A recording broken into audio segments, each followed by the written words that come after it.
Dialogic Disciple is an invitation to explore discipleship in dialogue with the world as disciples of the Word.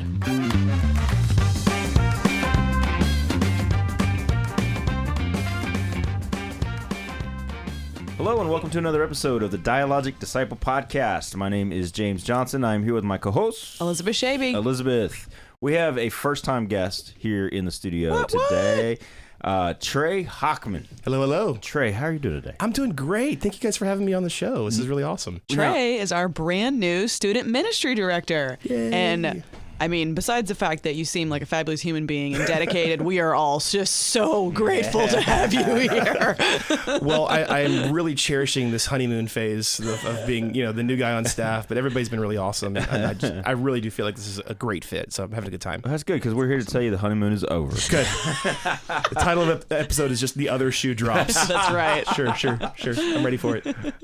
So you've been here now for, you started at the beginning of the year, right? Yeah, about a month. Okay, so you've been here about a month. What are you feeling, man? What's Northside been like for you? The best way I could describe it is a pastor friend of mine says sometimes it feels like it's just been 30 minutes, and sometimes it feels like it's been 30 minutes held underwater. So it's a little bit of that. I mean, there's definitely that drinking from a fire hose thing. I mean, this church had so many awesome things on the calendar already planned for the start of the new year, and so the first week I was here, we sent our kids on a ski trip. Right after that, you had Student Sunday, and then within that time as well, there was special outing events where I got to go and play putt-putt with the junior high, and we did a trivia night with the parents, and I've been kind of doing the Sunday school circuit with some of the adult classes, and so it's definitely hitting the ground running, which I wouldn't have another way. Like, I don't like the idea of ministry just behind a desk, so it's a perfect fit. I imagine it's got to be kind of hard to jump in the middle of school year too. Yeah, right? for sure. And it's always tricky with ministry in general because the calendar year and the school year are kind of overlapping in that way. So it's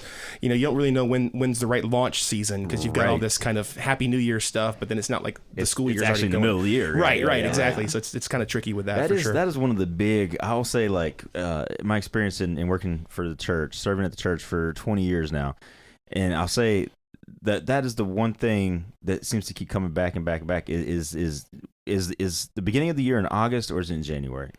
Because for sure. I think most people think on a school year kind of. I still do. I think on a school year kind of calendar, right? The year starts in August, it ends in May, and nobody does anything in June and July. And the tricky thing too is like you the beginning of the year happened a month ago, whatever season I'm at. Right? We're always saying like, I cannot believe it's already October, or I cannot believe it's Christmas, or I can't believe it's Easter. Or what. So really kind of having those kind of milestone celebrations is kind of important because it reminds you that like, oh yeah, this is the beginning of a new season. But I'm also planning the next season as we're going, moving forward. So tell me a little bit about your background, man. Like, where are you from? Like, where'd you grow up? How did you? What's your faith story? Like, just tell us a little bit about who you are. Sure, Chapter 1. It was a cold night. Right. Can I tell you, so do you read books much, autobiographies or biographies? See all these? I do. He doesn't read any of them. It's the wrong question. They're just for looks. I always have a problem with autobiographies and biographies because I really want to know more about the person. Yeah. But the first 3 chapters, I always skip them. It's like the history of their grandfather's hometown or whatever. I'm like, just get to when he actually created the Muppets. Hey, let's go. Exactly. I always skip the first 3 chapters of any autobiography. So with that being said, the short version of the first chapters of me, I grew up in Georgia, DeKalb County. I graduated from Lakeside High School. Cool. And so kind of just enough OTP to, we would, the wild days where we would come into little 5 points for the crazy stuff, Yes. As a teen. And then started off at college at Georgia College in Milledgeville. Okay. Got really involved with the Wesley Foundation there. Also started working at Camp Glisson for the summers up in Dahlonega. Yeah. Great time up there. So did you grow up in the Methodist Church? I did. I was a youth group kid myself, so I had a lot of really powerful mentors, both staff and clergy and lay, and really got to see kind of. I was raised by a tribe, and I'm a great example of that. That's a great word. And just anytime I'm talking to the parents and the adults here, I always try to emphasize that, like it's how important that is because I saw it firsthand. I was at Georgia College for a couple of years. Decided that I wasn't quite sure what I wanted to do yet, so I decided to take a year off, which was convenient because the school decided that too when they kicked me out. Go to class, kids. That's all I can say. We have a similar story on that. Right. I always like to say college was the best decade of my life. So you and I have a very similar story. yeah. So I ended up, at that time I was just living in Milledgeville. I was delivering pizzas, trying to maybe want to be rock starred. Who knows what I really had planned. And then started pouring more into other people through ministry opportunities and really seeing that calling kind of come to fruition. How cool. And so it was really neat. And what I've noticed, it might be the same for you guys.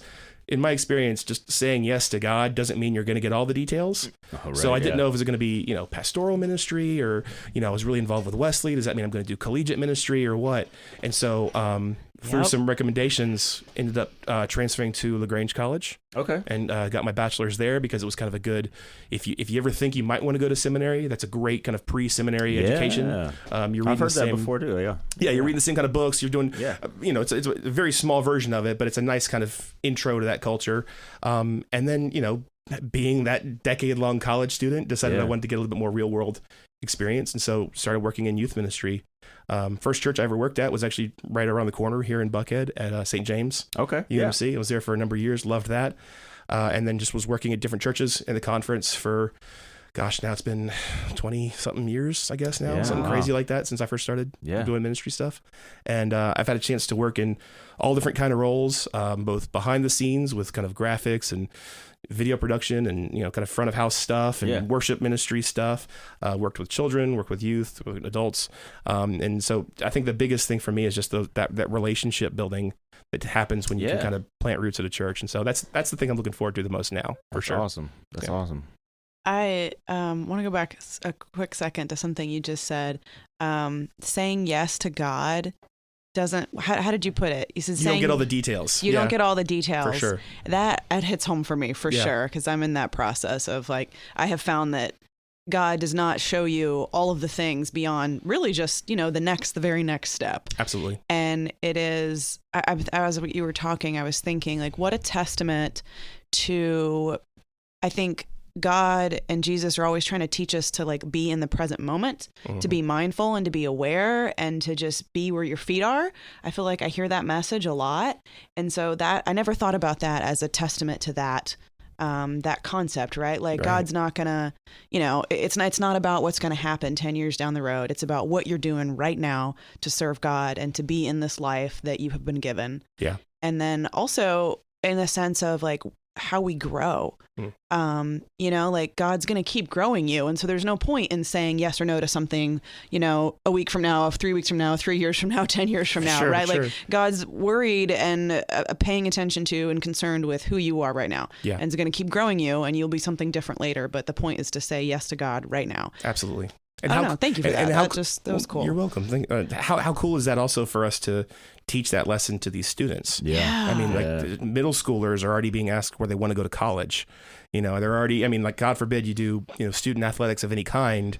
Right. You're planning for the pro leagues at second grade or whatever. And so, a lot of these students are coming through our doors going I don't know what I want to be when I grow up. And I have to remind them, I don't know what I want to be when I grow up. And this idea, that's not really, the bigger picture is more, where does God want to speak to you right now? Yeah. And then the rest gets worked out, and as the story progresses. But I think it's an important lesson that's kind of countercultural to what this generation is facing right now, for sure. Yeah. I think the younger you learn that too, the better. Absolutely.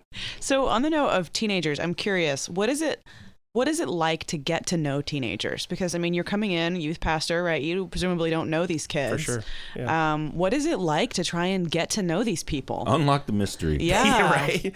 It's intimidating, for sure. I think the more I talk with a lot of older adults, they see that generational gap just as much as the younger people looking up see it. But I think one of the things that's helped me transition from, because I've been doing youth ministry now for a couple of decades, I had to go from being kind of the big brother, cool uncle youth pastor to now, I'm in my early 40s.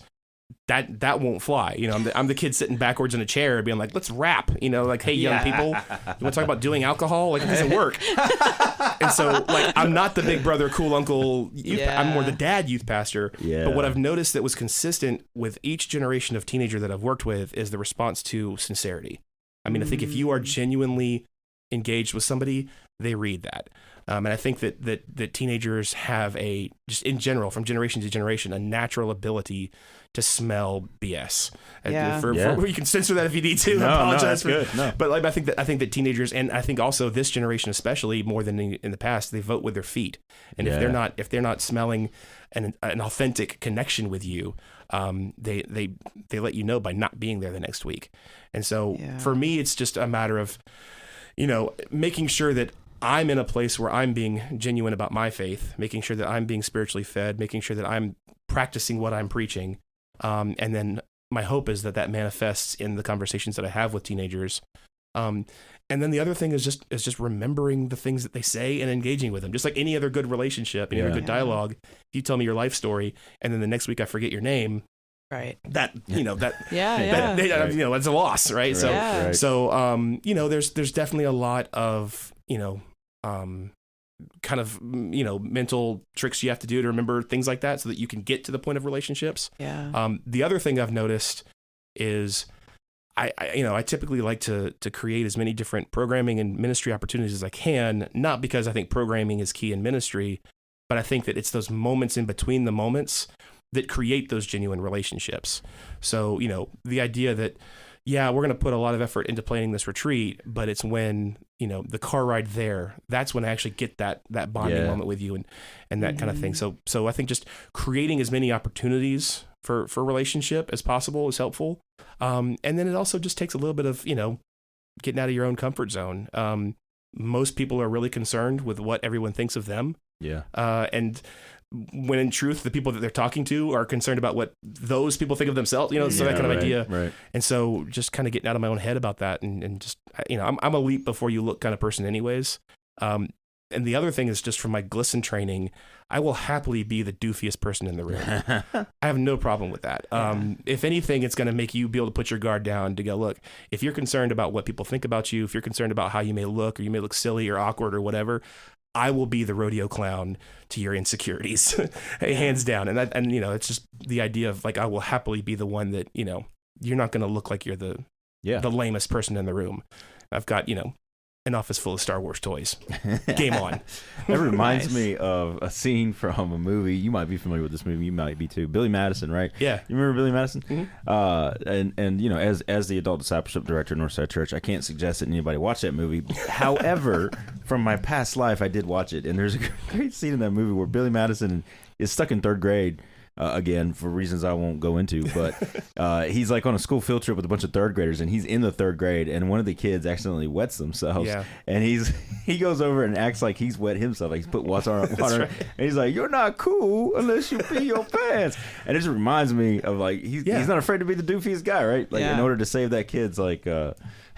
I don't know why I thought of that. But absolutely. Anyway. Best line in that movie is right after that. Talk about intergenerational connection. Yeah. The senior lady just says, if peeing your pants is cool, consider me Miles Davis. He's like, that's disgusting. Let's go. Let's go. But that is kind of, and there's kind of a, not to be that parent that's like, that's a funny joke, but there's some truth in that. Yeah, right. But there's something to be said about, there's kind of a bait and switch with a lot of younger generation ministries where it's like, look, we'll go to Six Flags, we'll do the bowling nights, we'll have the crazy fun stuff because it's fun. I want to bond with you and whatever. Right. But ultimately what I'm trying to do is build a relationship with you so that when the flood comes, we have our ark built in our relationship. That's right? a great way to put it. Yeah. So like if that means that I got to look stupid, well, I'm going to do that anyways. Yeah. And that's also part of that becoming the dad era is like, I can't be cool no matter what. I might as well own that and lean into the punch of it a little bit. At least you can be authentic. And I think that's you're really tapping into something there with that whole conversation about authenticity that I think is missing in a lot of areas of church, not just in student ministries, but like this idea that what people are struggling with a lot of times, especially when they're trying to figure out who they are, whether they're trying to do that at the age of 15 or 55, is who am I? What am I supposed to be doing? And that question of authenticity is something that has come to the surface in the last 10, 20 years of especially since like social media and things like that, we have lost our ability and our resources to kind of be authentic. We've forgotten what that means. For sure. And so to model that for the teenagers and for the kids here at the church, I think is really incredibly important. That's something that just everyone in leadership in church should be able to embody, the authenticity. And that's how you teach kids. Yeah. Yeah, for sure. In one of my classes, we're talking about the difference between what it means to know God and to be known. So we tend towards this knowledge of God, or of each other, right? I know about you, or what does Scripture tell me about God? And that's the unmessy stuff, right? That doesn't require any authenticity. It's knowledge, right? It's very separate. So that versus what does it mean to know God and to be known by God or by other people. Sure. And that takes that authenticity and that willingness to get into that icky stuff and to be, you know, awkward like we all are. And, well, it's like going on a first date with somebody that knows your entire life story. You can't put on that, you can't put on that persona. Yeah. You can't put on that vibe of like, oh, I'm going to, because a lot of times Sunday morning kind of has that first date feel where everybody, you wear your nicest clothes, you put on your nicest attitude, you're all smiles. You definitely are not tired. You're definitely not overworked. You're definitely, not undercaffeinated, whatever. But in truth of it, it's like going to somebody in the first day and say is like, no, I know exactly how tired you are. And you have to kind of, put that aside and take a breath and go, okay, well, let's have a real relationship. I like that. That's good. One of the books that I'm reading for that class, the author said just something to that effect. And I wish that we would start every church service with confession, because how many times have you been screaming at your significant other and your children on the way to church just to park the car and then put on the smile and walk in and pretend like everything's fine? Yeah. So start the church service with confession and let's just go ahead and get it out of the way, because none of you are the person that you actually want to be. So. Last Sunday, I was here with my son, who's 5 years old. So he's everything a 5-year-old is, right? He's crazy, he's hyper, he's awesome, he's great. He's adorable, by the way. I met him on Sunday. He's never met a stranger. He will say hi to everyone, including mid-service as he's walking down the aisle, like whatever. And there was a moment where I was walking down the hall with him, and he was just doing his thing, taking his time. I was trying to get somewhere and getting a little frustrated.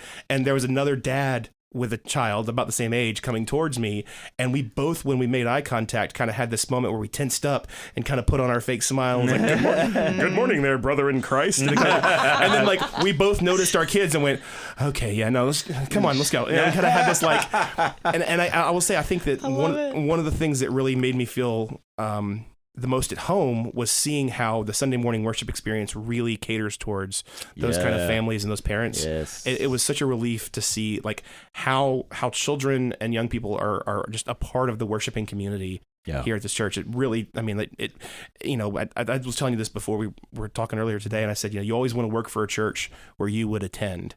And I'll tell you, the first time I sat in worship with my son, he was cutting up and he was doing his thing and getting distracted, and he was standing up and pulling on my ear as a preacher's talking or whatever. And I was getting a little embarrassed, and I looked over my shoulder and saw that there was like 2 other kids. They were making just as much noise, and all smiles from everybody. Everybody knew what was going on, and everybody was part of it.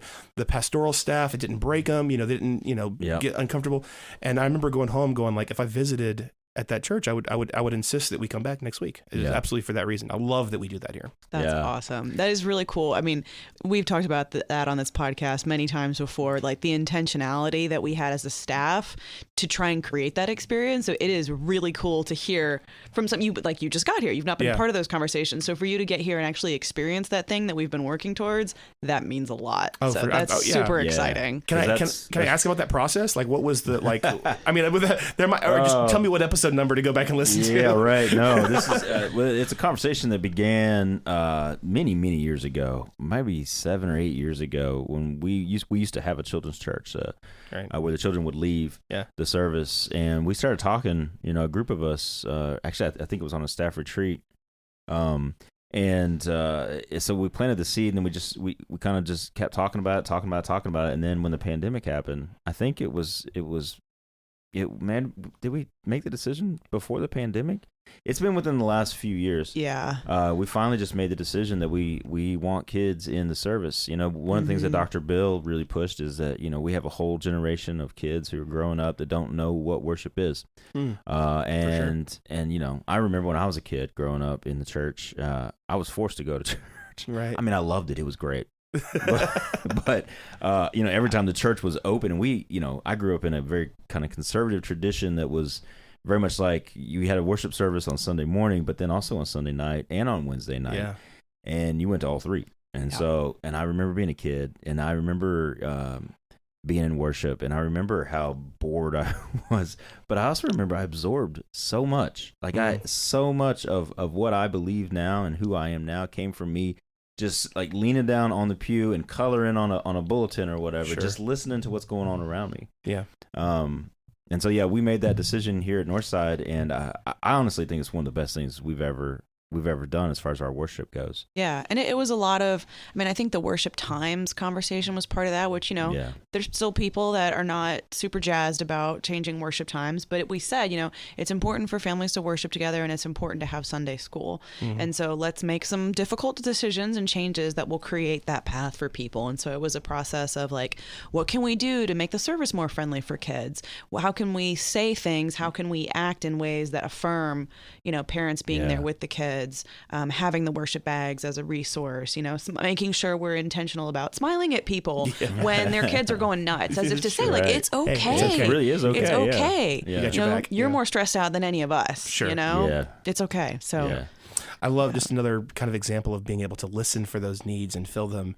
One of the first Sundays that we were here visiting, my son and I were with, and I keep saying my son and I. My wife also works for another church, so I don't. We've learned how to kind of be a worshiping family by being active in different. We have a big tribe that supports us. So that's awesome. Yeah, I'm sure that's not easy. It's not easy. We've been doing our whole career. She got the same major as me. We were both knew we wanted to serve the Lord in church. Sometimes it's worked out. We've been active at the same church. Sometimes it hasn't. And it's either way. It's great to have two congregations praying for you. That's really awesome. Cool. Yeah, it's really cool. But a few weeks ago, one of the first Sundays that I was here with my son, we went into the contemporary service, and he was really excited about it because he saw the stage and the band and everything. He loves music. He loves live music when he can see it. And as soon as the first hit from the band kicked in, he had kind of a sensory overload. It happens from him from time to time, just how he is. And this is my own fault, but I usually have kind of a set of earmuffs or earphones with him, headphones, whatever. Yeah. And we didn't have them. I didn't even think about it. And so we just went out to the lobby and enjoyed the service from the lobby. Well, after that Sunday, the children's minister was in a conversation with the children's ministry team about it. And I mentioned, I usually have these headphones and I didn't have them with me or whatever. And she's like, I've never heard of something like that before. Can you show me what that looks like? And I sent her a picture of what it was. The next Sunday, she had 5 of them in a basket. How fun. Outside the worship space. Yeah, just in case. If you've got a child with sensory issues, here you go. Here's one way that we can accommodate what you may need. And, it wasn't another Sunday because my dumb brain doesn't have a learning curve on it. And I didn't have him again. And so we pulled one from the basket, and my son had the time of his life in the worship service. He was engaged. He was following music. He was clapping. He was singing. It was, I just remember going back again, one more reason why I'd like, okay, this is the right church for me and my family in this season. That's great. That's really cool. So we were talking a minute ago about authenticity and a little bit about, I mentioned how, particularly in this kind of season of, or time, or era, whatever it is we want to call it, social media, it becomes harder and harder for us to be the authentic people that we're supposed to be. It's really true for teenagers as they engage in social media. I have noticed, though, that since you have been here, you've been really engaged with social media. I've seen a lot of videos, and I've seen posts and stuff like that, which have been great. They've been awesome. I'm wondering if you could talk a little bit about how you kind of navigate that space. For sure. So first and foremost, I've had to recognize that it's a numbers game. Just to please the algorithm. Consistent content is key. Unfortunately, yes. And so, one of the things that I've just been talking to the team about, and I was like, I don't really have a preference if it's something out of context or something that just I think too many times failure in ministry is when you only use your social media outlet to promote, right? And you're not really using the social aspect of social media. You're not celebrating other people. You're not engaged in conversations. You're not culture building. It's just add.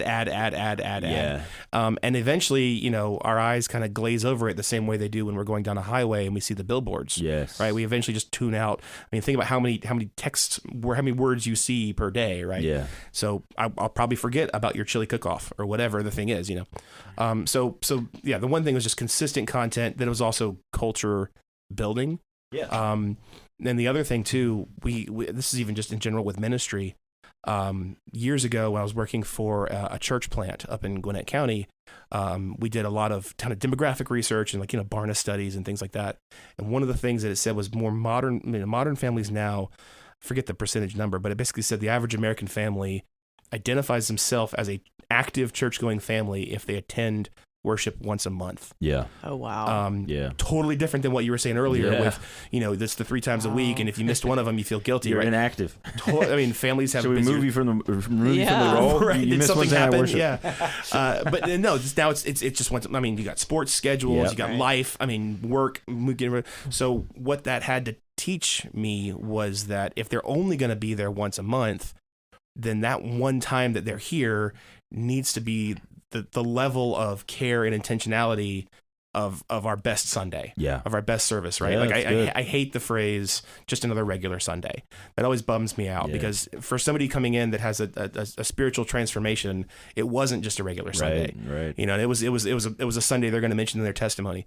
So if they're taking that to social media, then if you're only on Facebook or Instagram or whatever once every couple of weeks and you only catch one of our posts, is that one post going to be enough of a culture storytelling thing that it can kind of get that? So I think just consistency and then also if you weren't there at the event, we wish you were, but here's what you missed, and I love that kind of not full on FOMO kind of to it, but a little bit, and if anything, it gets them excited about what's next. I think that's and I think also one of the things that a lot of ministries struggle with is something that I call rose-colored hindsight, right? Where it's that you look back at the good old days and oh man, last year's retreat was so cool or whatever. Right.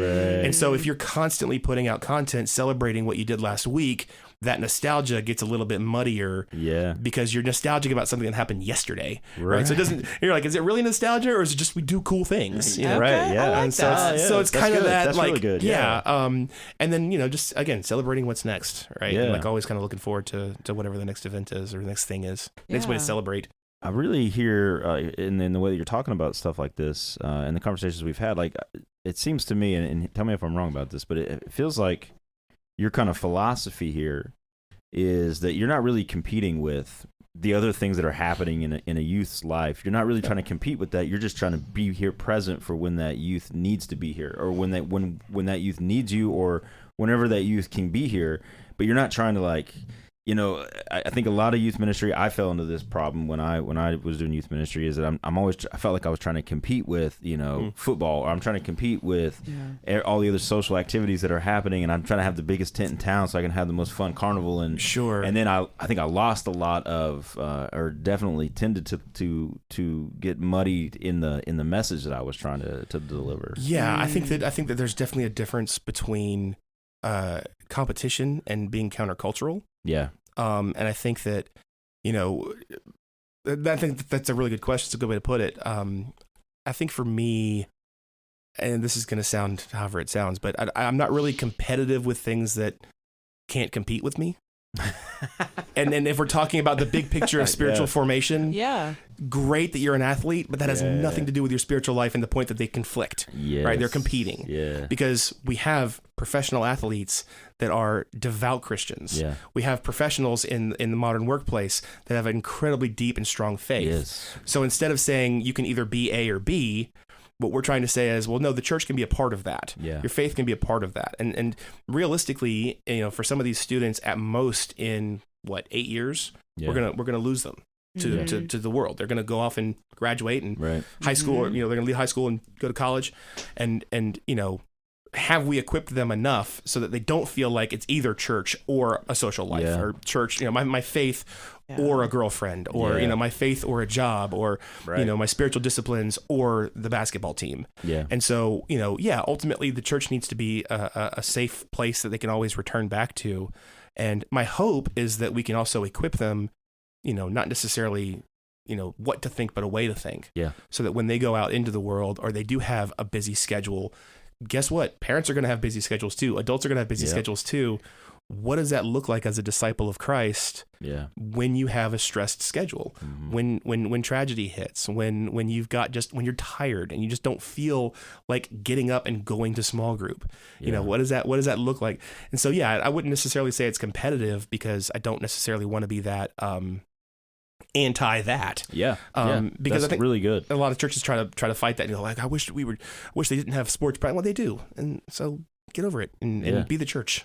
And if I had known that in my 20s, right? Yeah. If I had known in my 40s, I still struggle with it. It's that's really good. I like that attitude. Yeah. I don't know. That's very formational, maybe is the word I'm looking for. Like, I really appreciate that philosophy of church. Like, how do we? And it strikes me as very in the world, not of the world. Right? Sure, how do we do that as the church? How do we teach you how to and prepare you to be in your life belonging to Jesus and putting those two in conversation? Not one or the other. I love that. Thank you for sharing that. Yeah. I mean, in a lot of ways, that's what the philosophy of this podcast and the ministry that I do here at Northside is all about, is that dialogue between the different parts of our lives, right? Yeah, for sure. So you're doing dialogic youth ministry. I didn't even know what the word meant. It's great. I'm learning Russian all of a sudden. It's like a whole thing. Oh, that's fantastic. So, Trey, as one of the things that I ran into as a youth minister was parents who would come to me and say, what are you going to do to make sure that my kid grows up as a Christian and is spiritually stable and has the foundation that they need to go on, like you were talking about before, For sure. Into the life? And my answer was always like, well, I'm going to do fun things. We're going to do Bible study. We're going to go out and do the fun things, and we're going to learn about Jesus, and then we're going to fellowship and grow in relationship. But ultimately, your kids are going to learn faith from you and how you model faith at home. What kind of relationship do you see yourself having with parents in that kind of partnership that you guys are having in raising these kids together? Like, Absolutely. how do you do that?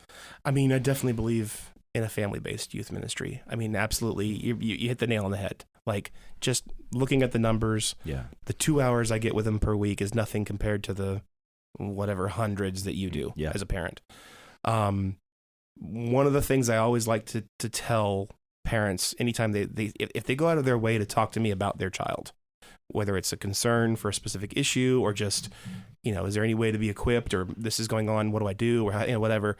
The first thing I always want to empower them with is just thanking them for having that conversation with me. Yeah. Because a lot of times the parents that are coming in because they want to talk about their kid, they want to talk about their child's faith development, that's already ahead of the game. Yeah. Right. And there's a quote that I keep up in my office from a picture frame that was given to me when I graduated from high school from my youth pastor. And one of the things in that quote says, I don't always know what I'm doing, but I do know that the sole fact that I want to please you pleases you. Yes. And I think that if we can remind parents that just the fact that you care about their child's faith development means that there is a seed there for that faith development to grow. And then the other example is to live by example. Yeah. It's kind of the diet and exercise theory of just like, what does it take to be healthy? Oh, diet and exercise. Okay, cool. What's the magic trick to that diet? No, just eat healthy and exercise. Right. But like, what kind of pill or program or plan? No, it's just diet and exercise. And what does it take to have a strong faith? It takes prayer. It takes reading scripture, it takes worship, it takes acts of service, having that heart. What do we say when you join the church? Prayers, presence, gift, service, witness. Yeah. Mm-hmm. Okay, but what's the key to that? It's prayers, presence, gift, service, witness. It's really not more complicated than that. Yeah. But what verses should I be reading, or what prayers should I be praying? Yeah, exactly. Yeah. And then, like in the meantime, yes, we can course correct things, or I can give some extra little, like, actually I read this book recently that's really great, or we watched this thing, or we went to this event, or that's a good point. I'll talk about that in my next talk or whatever. But yeah, I mean, you have to just kind of be, you're creating disciples, which means that they're students, which means they're learning. Yeah. So are you. Do you see yourself in ministry to the parents themselves as well? Yeah. Absolutely. Yeah. I've had a chance already to speak in Sunday school classes for some of our, last Sunday I spoke at the Parents of Teens class. Mm-hmm. I'll be speaking at the Parents of Confirmation class. That's why we do things like we did a Parents versus Trivia night the other night. That's a great idea. It was fun. Don't get me wrong. It was a lot of fun.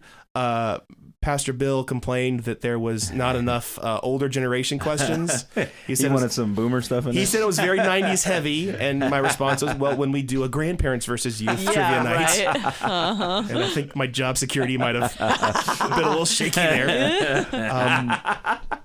But yeah, like we do those kind of things. Again, that kind of that bait and switch where it's like, look, this is a guy you can trust to come through with stuff. Yeah. And this is a community. My hope is that when you do go to stuff like the Parents of Trivia or Parents of Teens Sunday School class or the Parents versus Youth Trivia nights or whatever we do, it's not necessarily even me that you're bonding with, but it's the other parents at the table and going like, oh, they got to deal with SAT stuff too. Or what did you guys do about prom? Or how did you guys handle, middle school, whatever. And, I think that's totally a valuable asset. And anything I can do to empower and facilitate that is always going to be moving the kingdom forward for sure.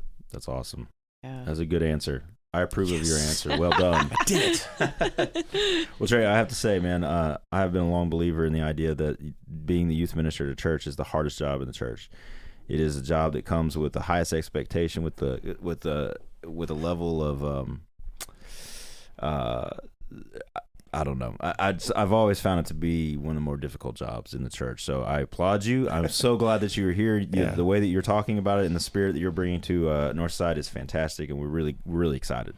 Well, I'm excited God's too. Gonna do through you, man. I'm excited I'm excited that the team is going to keep growing. We're in the process now of bringing in even some more staff. We have an awesome youth ministry team, and I'll even preface to say one of the reasons why this feels like such a good fit is because of the foundation that was set by the team before I came on board. We've got just an incredibly talented, gifted team of people that think the way that I just don't think in terms of logistics and planning and organizing. And I kind of described it to my wife as like, that you've spent hours building that 500, 1,000 piece puzzle, and then that satisfaction of putting in that right last piece. Yes. That right last piece by itself is not of value, but the fact that it I feel like that's kind of what I've done when I've come in here. I like that a lot. It's kind of rounded out, I think, of the ministry in a way that's going to be really positive. And we're not done. We're going to keep growing and see what's next. That's awesome.